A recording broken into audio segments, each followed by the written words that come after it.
Hello বন্ধুরা, good morning. কেমন আছো তোমরা সবাই? আশা করছি তোমরা সকলে খুব ভালো আছো আর আমরাও বেশ ভালো আছি।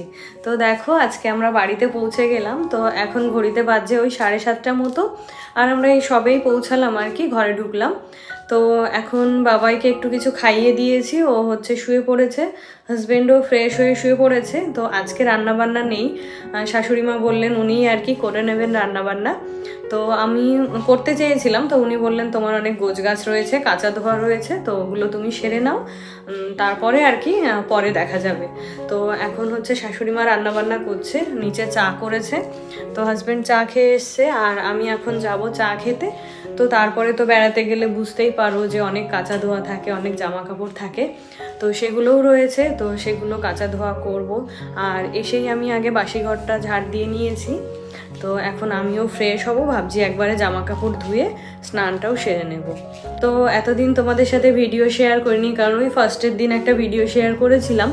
তো তারপরে কি বলো তো, ওখানে গিয়ে তো খুব টাইম লিমিট থাকে, ঘোরাঘুরির ব্যাপার থাকে। তো ঠিকঠাকভাবে ভিডিও শ্যুট করলেও না, এডিট করে ঠিক টাইমে আপলোড দেওয়াটা আর হয়ে ওঠেনি। তো সমস্ত কিছু আর কি রয়ে গেছে, রেখে দিয়েছি ক্যামেরা বন্দি করে মেমোরি হিসাবে। তো তোমরা যদি দেখতে চাও তাহলে অবশ্যই শেয়ার করব। তো এতদিন যেহেতু অনেকটা গ্যাপ হয়ে গেছে, তাই ভাবলাম আজকে থেকেই তোমাদের সাথে আবার নতুন ব্লগ শেয়ার করি। তো চলো, কি করি, কি খাওয়া দাওয়া করি, সমস্তটাই আজকে তোমাদের সাথে শেয়ার করব। তো তারপরে দেখো, রুমে এসেই কিন্তু একে একে ফ্রেশ হয়ে নিয়েছি। তো হাজব্যান্ডও ওদিকে নিচে থেকে চা খেয়ে এসে শুয়ে পড়েছে, আর বাবা এসেই সকালবেলা থেকেই আর কি কিছু খেতে চাইছিল। আমরা যেহেতু ওই 3:30-এর দিকে শালিমারে নেমেছিলাম, তো তখন থেকেই বাবাই বলছিল ভীষণ খিদে পেয়েছে। তো ওকে ট্রেনের মধ্যে তো আর কিছু খাওয়ানো হয়েছিল না, তো বাড়িতে এসে একটা গোলা রুটি করে দিয়েছি, ওটাই আর কি মিষ্টি দিয়ে খেয়ে নিয়েছে। তো বাবাই হাজব্যান্ড দুজনেই রেস্ট করছে। আর এখন তো ওই যে বললাম আমার রান্না বান্না কিছুই নেই, তো এই জামা কাপড়গুলো বের করে নিচ্ছে, এখন কাঁচা ধোয়া করব। আর জানো তো, আমরা যত জামা কাপড় নিয়ে গেছি তার অর্ধেকের বেশিটাই কিন্তু রয়ে গেছে, যেহেতু আমাদের এখানে প্রচণ্ড ঠান্ডা ওয়েদার ছিল। আর ওখানে তো আমরা এই ফার্স্ট টাইম গেলাম, তো আমরা না বুঝতে পারিনি যে ওখানে কেমন ওয়েদার থাকবে বা টেম্পারেচারটা কেমন থাকবে। তো এখানে যেহেতু প্রচণ্ড ঠান্ডা ছিল, আর ওখানে কিন্তু একদম নর্মাল ওয়েদার, নর্মাল বললেও ভুল হবে, ওখানে মাঝে মাঝে এমন অবস্থাও হয়েছে যে আমাদের রুমের মধ্যে এসি চালাতে হয়েছে। তো সেই জন্য শীতের পোশাক তো সমস্ত কিছু রয়েই গেছে। আরও এক্সট্রা আমরা যে সমস্ত জামা কাপড় নিয়েছিলাম তার বেশিরভাগটাই কিন্তু পরা হয়নি। তো যেগুলো পরা হয়নি সেগুলো তো এখন কাচবো না, রেখে দেব। আর যেগুলো পরে আমরা দুদিন স্নান করেছি বা এদিক সেদিক ঘুরেছি বা রুমে রেগুলার যেগুলো পরেছি, সেগুলোই আর কি এখন কাচা ধোয়া করে নেব। তো এই যে এগুলো সমস্ত কিছু বাছাই করে নিচ্ছি, আর ওদিকে শাশুড়ি মা ডাকছে নিচে চা খাওয়ার জন্য। তো এই জামাগুলো এক জায়গায় করে রেখে তারপরে আর কি যাব চা খেতে। আর জানো তো, যেহেতু বেশ কয়েকদিন হলো তোমাদের সাথে কোনো ব্লগ শেয়ার করিনি, তো সেই জন্যই আর কি তোমাদের সুন্দর সুন্দর কমেন্টগুলো মিস করছিলাম। আর এরই মধ্যে যারা আমার ব্লগে কমেন্ট করেছো, তাদের কমেন্টের রিপ্লাই না দিতে পেরে মনটাও কিন্তু ভীষণ খারাপ করছিল। তো সেই জন্য আজকে যেহেতু তোমাদের জন্য ব্লগ শ্যুট করছি, তাই আজকে ভাবছি তোমাদের সমস্ত কমেন্টের রিপ্লাই দিয়ে দেব। তো দেখো, জামা কাপড়গুলো এক জায়গায় করে রেখে এসে এই যে নিচে চলে এলাম চা খাওয়ার জন্য। তো শ্বশুরমশাই শাশুড়িমা ওনারা চিনি ছাড়া চা খান, তো আমার চায়ে একটুখানি চিনি নিয়ে নিলাম। তো এখন চাটা খেয়ে আবারও গিয়ে কাঁচা ধোয়ার কাজে লেগে পড়বো। তো চলো এবারে তোমাদের কিছু কমেন্ট পড়ে ফেলি। তো ফার্স্টেই কমেন্ট করেছে পূজা লিখেছে, এনজয় ইয়োর ট্রিপ দাদা, খুব ভালো চাকরি করেন, নাইস ব্লগ, এইভাবে হ্যাপি থাকো তোমরা তিনজন, হ্যাপি জার্নি। তো thank you so much. Housewife Jhuma দিবাই লিখেছে, আমরাও ওই জায়গায় ঘুরতে গিয়েছিলাম, তো আমরাও এই প্রথমবার গেলাম আর ভীষণই ভালো লেগেছে জানো তো জায়গাটা। হাজিরা বিবি দিদিভাই লিখেছে, ফিল্ড ভিজিটে বের হচ্ছি আর সেই ফাঁকে তোমার ভিডিওটা দেখে নিলাম, খুব সুন্দর একটি ভিডিও, একটু সাপোর্ট করো দিদি। হ্যাঁ, অবশ্যই সাপোর্ট করব। আর আপনার কাছে আমার একটা প্রশ্ন রইল যে আপনি কি জব করেন, সেটা আমাকে অবশ্যই জানাবেন। ইটস ঈশানী থেকে দিদিভাই লিখেছে, একটা কথা জানতে চাই, তুমি যখন ভিডিও আপলোড করো তখন কি এরকম হতো যে ভিজিবিলিটি সেটিং অটোমেটিক্যালি আনলিস্ট হয়ে যেত আর তারপর চেকিংয়ের পর সেটা পাবলিক করতে হতো? একটু জানিও প্লিজ। খুব টেনশানে আছি। তো না দিভাই, আমার এরকম কোনো কিছুই হয় না। তো আমি যেভাবে ভিডিও আপলোড করি সেটা হলো প্রথমে ইউটিউবে গিয়ে ওখানে ভিডিও সিলেক্টের অপশানে গিয়ে ভিডিওটা সিলেক্ট করে নিই। তার আগেই কিন্তু আমি একটা সুন্দর থাম্বনেল তৈরি করে রাখি। তো তারপরে ভিডিও সিলেক্ট করার পরে আমি থাম্বনেলটা সিলেক্ট করি, তারপরে ওখানে গিয়ে টাইটেল দিই। তো সেই টাইটেলটা আবার কপি করে হচ্ছে ডেসক্রিপশানে দিই, আর ডেসক্রিপশানেও আমি আমার ভিডিওর টপিক ওয়াইজ একটা ডেসক্রিপশান লিখে দিই। তো তারপরে আমি ওখানে আপলোড করার আগেই যে আমি যে সময়টা ভিডিওটা পাবলিশ করব সেটার আর কি একটা শিডিউল তৈরি করে নিই। তারপরে আমি একে একে ওখানে যে অপশানগুলো থাকে সবগুলোই ফুলফিল করে তারপরে আর কি আপলোড বাটনটা প্রেস করি। তো এতে করে কি হয়, আমি প্রথমেই যে একটা শিডিউল দিয়ে রাখি ভিডিও পাবলিশের, তো সেই শিডিউল অনুযায়ী কিন্তু আমার ভিডিওটা পাবলিশ হয়ে যায়। কথা ও আবৃত্তি থেকে দিদিভাই লিখেছে, হ্যাপি নিউ ইয়ার বোন, খুব ভালো লাগলো তোমার ভিডিও। তো থ্যাংক ইউ দিদিভাই, এভাবেই আমার পাশে থেকো। সঞ্চিতার লাইফস্টাইল থেকে দিদিভাই লিখেছে, খুব ভালো লাগলো দিদিভাই ভিডিওটা। তো থ্যাংক ইউ দিদিভাই। হ্যাপি ফ্যামিলি ব্লগ থেকে বোন লিখেছে, নিজের খেয়াল রেখো তুমিও, আর খুব ভালো থেকো। তো থ্যাংক ইউ দিদিভাই, এভাবেই আমার পাশে থেকো। সোমা দে দিদিভাই লিখেছে, ভালো করে ঘুরে আসো, খুব খুব আনন্দ করো বোন। তো হ্যাঁ দিদিভাই, খুব ভালো কেটেছে আমাদের ট্রিপটা, খুব ভালো আনন্দ করেছি আমরা। সুস্মিতা দিদিভাই লিখেছে, খুব ভালো লাগলো ভিডিওটি। তো থ্যাংক ইউ দিদিভাই, এভাবেই আমার পাশে থেকো। পায়েল নস্কর দিদিভাই লিখেছে, খুব ভালো লাগলো ব্লগটা। তো থ্যাংক ইউ দিদিভাই। দীপিকার ফ্যামিলি থেকে দিদিভাই লিখেছে, খুব সুন্দর। তো থ্যাংক ইউ দিদিভাই। ফ্যামিলি ফ্যামিলস থেকে দিদিভাই লিখেছে, খুব সুন্দর লাগলো ভিডিওটা। তো থ্যাংক ইউ সো মাচ। তো তোমরা যারা আমার ভিডিওতে এই সুন্দর সুন্দর কমেন্টগুলো করেছো, তোমাদের সবাইকে জানাই অসংখ্য ধন্যবাদ, আর সেই সঙ্গে রইল আমার অফুরন্ত ভালোবাসা। তো তোমাদের এই সুন্দর সুন্দর কমেন্ট পড়ে সত্যিই আমার মনটাও ভীষণ ভালো হয়ে যায়। তো দেখো, ওই যে জামা কাপড়গুলো কেচে নিয়ে স্নান করে এখন এগুলো মেলতে চলে এলাম ছাদে। তো এখন ঘড়িতে ওই 10টা মতো বাজছে, আর দেখো বাইরে কেমন রোদ্দুরটা কিন্তু খুব একটা বেশি নেই, ওই মেঘলা মেঘলাই রয়েছে। তবুও আর কি বাইরে জামা কাপড়গুলো দিয়ে দিলাম, যতটুকু তাপ আছে ওতেই আর কি শুকিয়ে যাবে।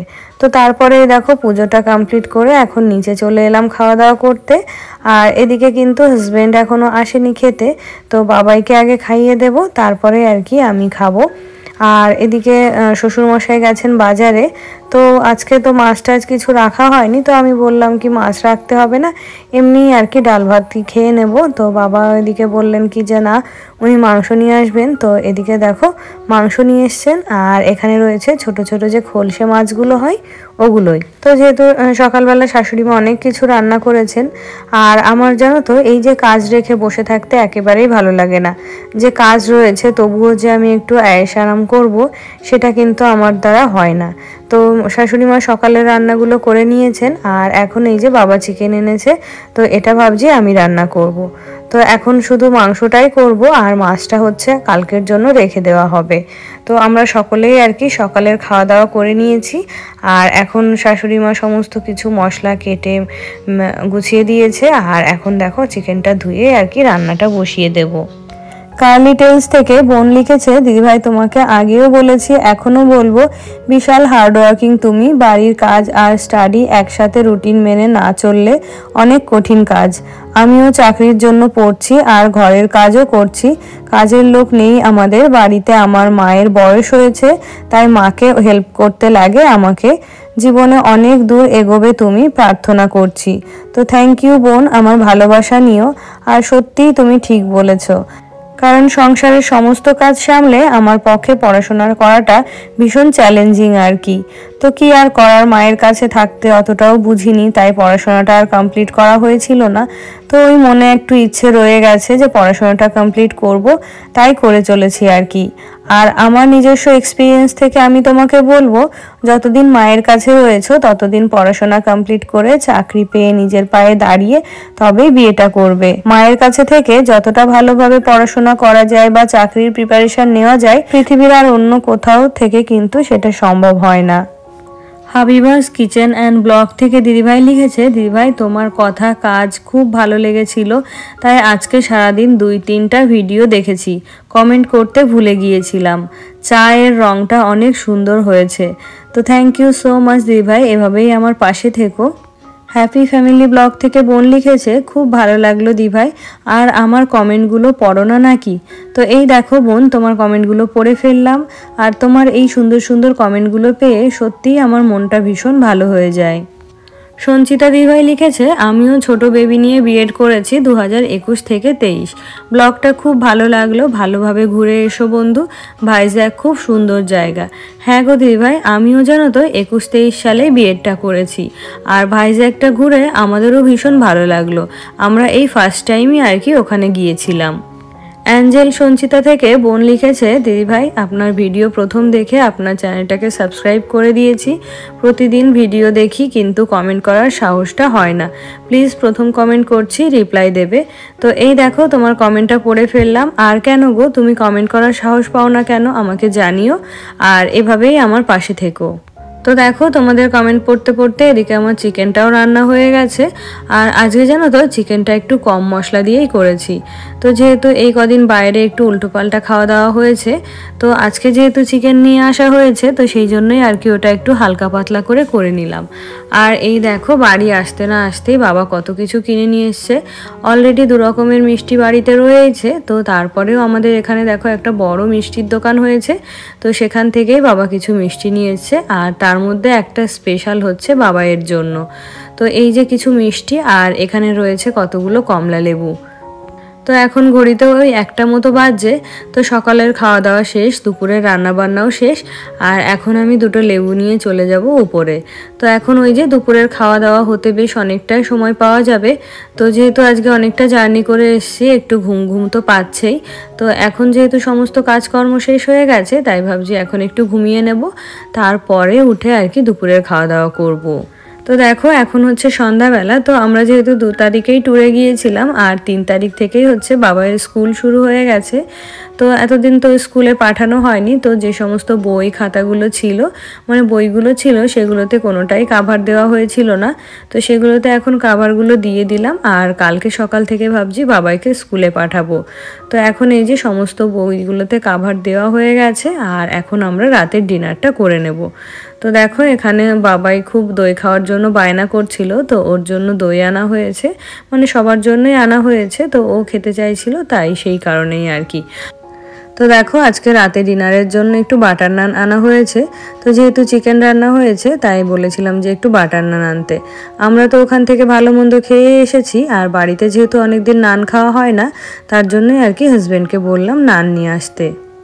তাহলে বন্ধুরা আজকে তবে এখানেই শেষ করছি, দেখা হচ্ছে নেক্সট ব্লগে। ততক্ষণে তোমরা সবাই ভালো থেকো, সুস্থ থেকো এবং সাবধানে থেকো।